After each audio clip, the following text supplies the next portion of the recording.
신명기 18장 1절부터 14절. 레위 사람 제사장과 레위의 온 지파는 이스라엘 중에 분깃도 없고 기업도 없을지니 그들은 여호와의 화제물과 그 기업을 먹을 것이나 그들이 그들의 형제 중에서 기업을 가지지 않을 것은 여호와께서 그들의 기업이 되심이니 그들에게 말씀하신 같으니라. 제사장이 백성에게서 받을 몫은 이러하니 곧 그 드리는 제물의 소나 양이나 그 앞다리와 두 볼과 위라.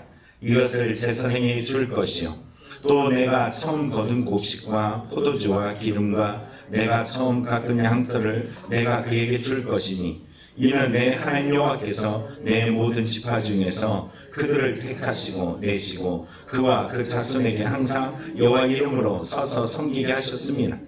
이스라엘 온 땅 어떤 성읍이든지 거주하는 레위인이 간절한 소원이 있어 그가 사는 곳을 떠날지라도 여호와께서 택하신 곳에 이르면 여호와 앞에 선 그의 모든 형제 레위인과 같이 그의 하나님 여호와의 이름으로 섬길 수 있나니 그 사람의 몫은 그들과 같을 것이요 그가 조상의 것을 판 것은 별도의 소유니라.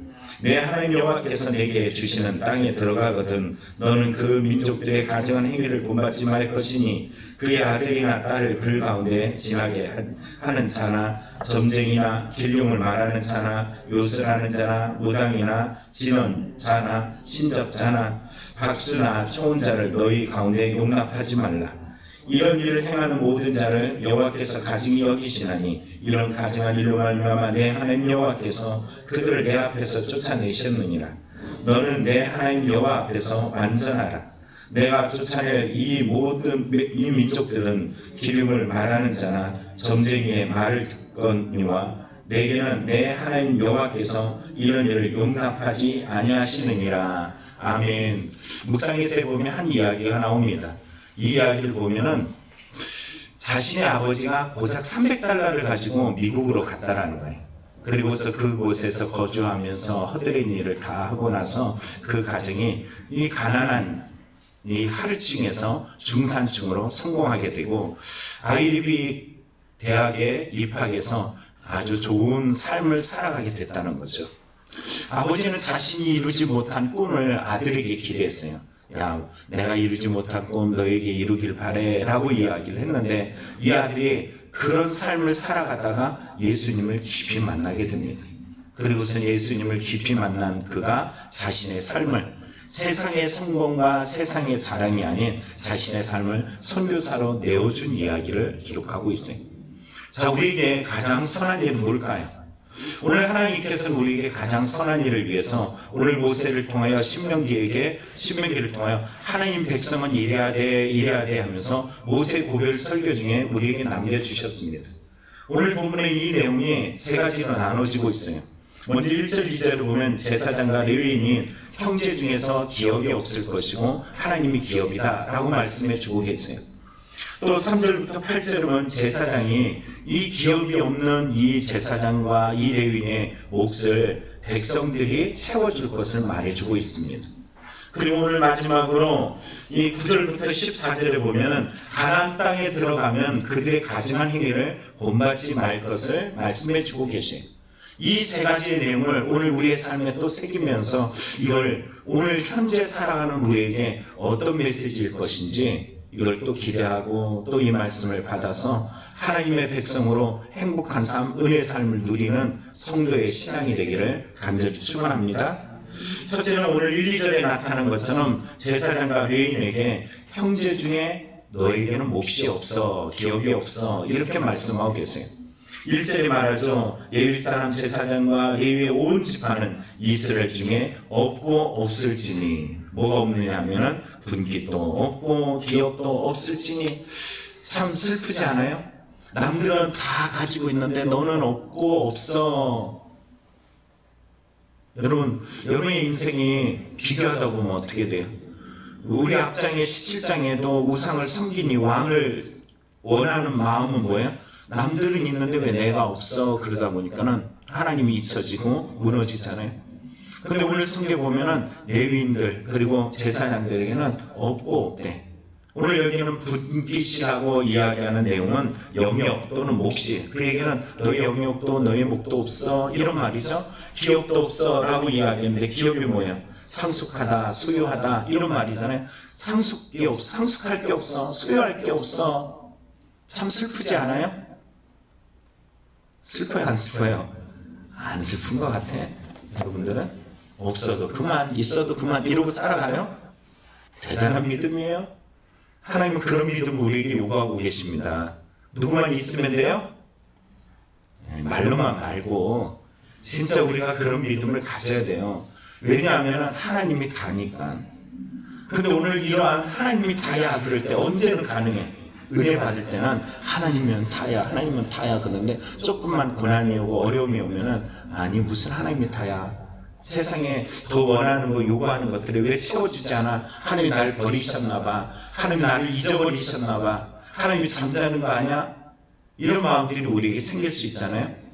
오늘 레위인들 제사장들 보면 어떤 일을 했냐면은 이 성소에서 어떤 일을 하냐면 무거운 짐을 나르는 작업들, 그 성소 관련해서 모든 일들을 허드렛 일은 그들이 다 했단 말이에요. 왜 나는 이렇게 힘들고 어려운 일을 하는데 나에게 아무 목도 없어? 이렇게 말할 수 있잖아요. 근데 오늘 본문을 잘 보시면 하나님 뭐라 그래요? 이렇게 말하죠. 2절에 그들의 형제 중에서 기업을 가지지 않을 것은, 왜 기업을 너희가 가지지 않느냐 말씀하시기를 여호와께서 그들의 기업이 되심이니라. 여러분 정말로 중요한 건 뭐냐면 너희의 기업이 누구다? 하나님이시다. 세상의 것은 빼앗기고 한계점을 가지고 무너질 수 있지만 하나님은 영원부터 영원까지 무너지지 아니하시고 늘 우리에게 주신 하나님이에요. 앞서 이야기했던 그 예화의 한 이야기처럼 세상에서 그런 고통과 괴로움 허드렛 일을 해서 중산층에 이르렀는데 가장 성공적인 일이 뭐냐니까는 하나님 앞에 헌신되어진 일이라고 고백하잖아요. 오늘 베드로 전서에도 보면 우리에게 이렇게 말합니다. 너희는 왕같은 제사장이요 거룩한 소유의 백성이다 라고 이야기해요. 여러분이 누구라고요? 하나님의 거룩한 백성이야. 하나님의 거룩한 제사장이야. 그럼 여러분 우리도 마찬가지예요. 세상에서 우리에게 부재되어진 없는 것들이 너무 많아. 하나님 왜 죄는 있고 죄는 있는데 나는 왜 없어요? 나는 왜 이렇게 가난해요? 왜 이렇게 부족해요? 왜 이렇게 연약해요? 그런데 하나님이 오늘 본문을 통해서 우리에게 말해요. 나에겐 네가 있잖아. 네가 있잖아. 너에겐 내가 있잖아. 여러분 성경을 보다 보면은 누가복음 15장에 어떤 이야기가 나오냐면은 탕자의 이야기가 나요. 탕자 아들이 자기의 재산을 아버지에게 강제로 받아내가지고 저 멀리 가서 허락 못하고 다 내어버리고 없이 만들죠. 그리고서는 이제 살 방향이 없으니까는 그때서야 아이고 우리 아버지께 가면은 훨씬 좋을 텐데 그러면서 왔더니 아버지가 그 아들을 가슴에 품으면서 그 냄새나는 녀석을 위해서 소를 잡고 신을 신기고 옷을 새로 해주고 잔치를 배설해줘. 그런데 그 집에 큰아들이 있네. 이 큰아들이 밖에 나갔다가 열심히 일하고 돌아오는 길에 자기네 집에서 띵가띵가 하는 소리 듣고서 화가 났어요.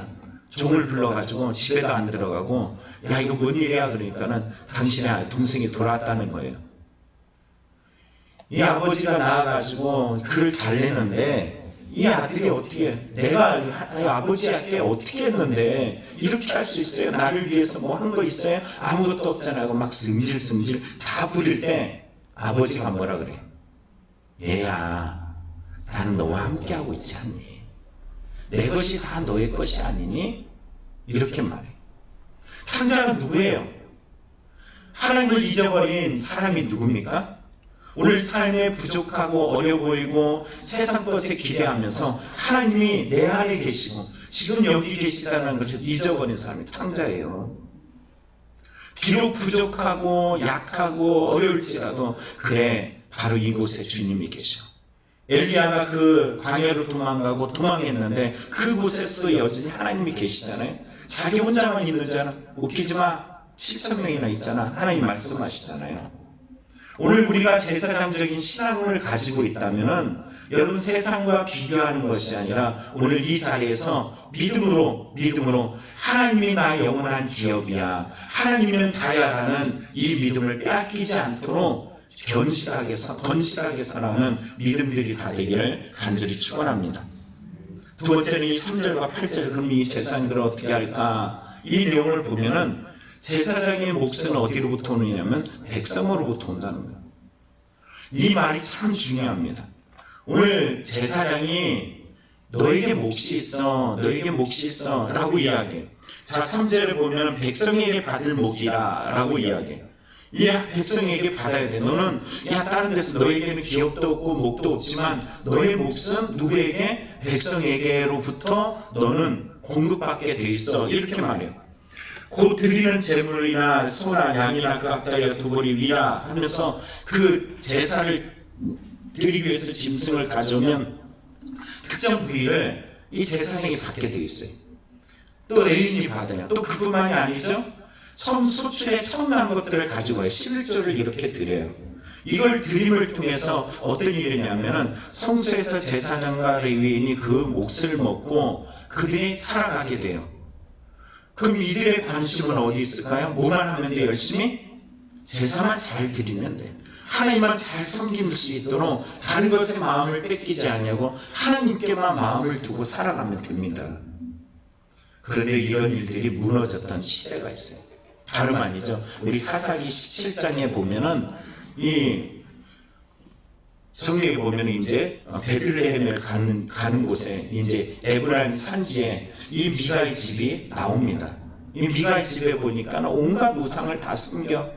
엄마도 그리고서는 그 아들 녀석도 그러고 똑같이 하나님의 백성이고 은혜의 자녀라 그러면서 그 안에 우상을 섬겨요. 그런데 이 가정에 어느 날 레위 청년이 왔네. 이 레위 청년이 왜 왔는지 물어요. 너 왜 왔니? 라고 이야기했더니 거주할 곳이 없어요. 그래서 거주할 곳을 찾아다니는 거예요. 이렇게 이야기합니다. 얘가 이 가정의 우상을 숭배하는데 그 한 가정의 제사장으로 들어가요. 왜냐하면 이 가정에서 몫을 주니까, 먹을 것과 옷을 준다니까는 그곳에 살아가. 여러분, 이게 어떤 말씀을 주는지 아세요? 타락했다라는 거예요. 누가 타락했느냐? 눈으로 딱 보이면 레위인이 타락했네 이걸로 보이지만 그게 아니에요. 당시 때 하나님을 잊어버리고 하나님께 들으려고도 안 하고 하나님의 말씀에 의해서 살아가지도 않고 자기 우상을 섬기고 자기 것만 내 것만 아주 소중히 여기면서 실제는 하나님을 마음에 두지 않냐고 예비하지 않은 그 가나안 땅에 정착한 하나님이 주신 땅에 살아가는 그들의 타락성을 성경은 폭로하고 있는 거예요. 오늘 제사장을 섬기는 거 아무것도 아닌 것 같죠? 하나님은 아무것도 걱정하지 마세요. 내가 이만큼 생각하고 기억하면서 당신이 오직 예배에만, 기도에만, 말씀에만 전념할 수 있도록 내가 그 부분은 최선을 다하겠습니다. 이런 마음이에요. 오늘 레위인은 그럼 뭘 원할까요? 제사를 드릴 때마다 하나님, 이 사람이 예배를 잘 드리고 그리고 저의 몫이, 저의 인생이 끊어지지 않고 하나님께로 끊임없이 공급받아 이른 비와 늦은 비를 통하여 날마다 하나님 앞에 살아가게 해주소서, 이런 기도를 하지 않겠습니까?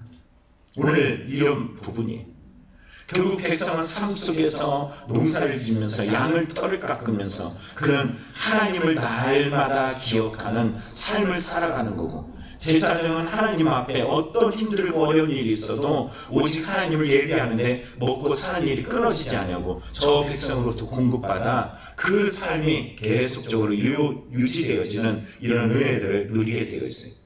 이런 은혜들은 어디에만, 그 중앙 성소에만 그치지 않냐고 성경 뭐라 그러냐면 각 지역에 각 성마다 있는 레위인들이 나 딴 데로 가고 싶어 그랬다가 중앙 성소에 딱 오면은 그곳에서도 똑같은 대우를 받게 해요. 이 말은 어떤 말일까요? 전국적으로 어느 곳에서든 이러한 마음들은 끊어지지 않고 동일시되어야 된다는 거예요. 여러분의 마음속에 이런 마음, 하나님의 몫을 챙길 수 있는 은혜가 있기를 간절히 축원합니다. 마지막 세 번째는 오늘 가나안 땅에 들어가면 그들의 가증한 행위를 본받지 말 것을 말해줘요. 이 가증한 행위가 어떤 행위일까요? 자, 성경에 보니까는 주술적 행위라는 것을 보여줍니다. 11절로 내 하나님 여호와께서 주신 땅에 들어가서 너는 그 민족의 가증한 행위를 본받지 말지니 하면서 나오죠. 그의 아들이나 딸을 불 가운데 지나게 하는 것. 이게 몰렉을 섬기게 되고 그로스 신을 섬기게 되어지면 자기의 자녀들을 자기가 복받기 위해서 피를 흘리면서 불에다 태워서 죽이는 이런 악한 행위를 했어요. 나중에 솔로몬이 타락했더니 그런 짓들, 그 믿음의 솔로몬도 그 짓을 행하잖아요. 나중에 그 북이스라엘의 남유다나 타락의 원상이 이런 모습으로 나타나죠. 그것으로 멈추지 않았어요. 더 깊이 들어가서 백성들 마음속에 어떤 일들을 행하냐면 하나님이 아닌 자기 나름대로의 자기 방법들, 영적 방법들을 찾았는데 그게 이겁니다. 점쟁이나 기름을 말한 자, 요술자나 무당이나 진원자나 신접자나 박수나 초혼자, 이들을 통하여서 영적인 것을 공급받았어요. 하나님이 아닌 이 세상적으로 타락한 악한 영들, 이것들을 통해서 받았어요. 기름을 말하는 자는 누굴까요? 여러분, 이들은 그 징후를 해석해 나가는 사람들이죠. 신접자라는 것은 이 죽은 자와 교제하는 사람들. 또 박수라는 것은 마술사나 마법사를 말하는 거고, 초혼자라는 것은 죽은 자를 깨워서 그들과 대화를 나누는 이런 사람을 말하죠. 이 무당도 마찬가지예요. 진원자는 또 특정 주문을 싫어하는 사람에게 하는 거예요. 야, 아무개가 참 싫은데 저는 내가 어떻게 해봐야지. 옛날에 어릴 때 장희빈이라는 드라마를 보다 보니까 인형을 집으로 만들어서 발로 꼭 찔러면 저 상대편에서 으악 그러잖아요. 아주 이거 그게 진원자예요. 그게 자기 마음대로 그 사람을 쥐락펴락하려는 이런 마음. 이게 뭐예요? 영적 타락이에요. 영적 타락. 사사기에 있었던 그들의 영적 타락. 다시 말하면 가나안 땅을 점령하면서 하나님께서 이걸 몰아치려고 그랬어요. 점쟁이를 의지하고 영적으로 타락한 이 모습이 언제 나타났냐? 여러분 성경 보면 사사기 이런 말씀을 하죠. 사울에게 거역하는 것은 점치는 죄와 같고 우상을 섬기는 것은 완고한 것은 우상을 섬기는 죄와 같다 그러잖아요. 사울이 타락할 때의 모습을 비유하기를 영적 타락하고 똑같다라고 이야기해요. 완고한 것, 거역하는 것, 이거나 점치는 죄와 똑같다, 완고한 죄와 똑같다, 우상 숭배자야, 이렇게 말해요. 이렇게 가요. 우상 숭배자, 완고한 것, 거역하는 것은 영적 타락이에요. 이해하셨죠? 여러분, 그래서 하나님 앞에 날마다 순종하는 은혜, 이 믿음을 따라가야 될 것입니다. 여러분, 그들이 하나님을 버리고 이런 영적 타락을 할 때 하나님은 그들이 너희가 왜 그 땅에 들어간 줄 아니? 왜 너희를 선택한 줄 아니? 너희가 대단해서 이 수많은 민족 중에서 가장 대단해서 아니야, 별로 일 없고 가장 약하기 때문에 너희들을 택한 거야. 대단하다고 착각하지 마. 너희에게 주신 은혜야. 그럼 저들은 왜 쫓겨났을까? 성경이 이렇게 말하잖아요. 12절에 말하죠. 이런 일을 행하는 모든 자를 여호와께서 가증히 여기시나니 이런 일로 가증한 일로 말미암아 내 하나님 여호와께서 그들을 내 앞에서 쫓아내셨느니라. 왜 쫓아냈다고요? 그래서 쫓겨났대. 그럼 너 그렇게 살아간다면 너도 어떻게 될 거야? 쫓겨나. 성경은 사울을 통해서 말하잖아요. 네가 나를 버렸으니까 나도 너를 버려. 여러분, 주님을 기억하는 믿음들이 다 되기를 간절히 축원합니다. 오늘 저와 여러분이 대단해서가 아니라 하나님 백성으로서 구별된 믿음 때문에 하나님이 오늘 우리를 선택하시고 우리 가운데 찾아오시고 우리 가운데 역사하는 줄 믿습니다. 여러분, 말씀 마치면서 오늘 13절 말씀을 기억하시기 바라요. 너는 내 하나님 여호와 앞에서 완전하라. 완전하라. 내 여호와 앞에서. 이 앞에서라는 원뜻은 함께라는 뜻입니다. 누가 완전한 자냐? 코람데오 신앙을 가지고 있는 사람이 하나님이 여기 계시는구나. 여러분, 이 세대를 본받지 말라고 바울 사도는 이야기하죠. 로마 교회가 복음을 잃어버린 이유는 하나님 앞에 살아가잖아요. 하나님이 기뻐하시고 온전한 뜻이 무엇인지 변화를 받으려고 하지 않아. 그들은 세상과 똑같이 살아갔어요. 오늘 이 세대를 살아가는 저와 여러분들은 하나님 앞에서 어떻게 살 것인지, 어떻게 변할 것인지, 하나님이 기뻐하시고 온전한 뜻이 무엇인지 날마다 분별하며 하나님과 동행할 때 그 자리에 하나님의 완전히 우리의 삶에 나타나게 될 줄 믿습니다. 이 믿음을 살아가는 저와 여러분이 다 되기를 간절히 축원합니다. 기도하겠습니다.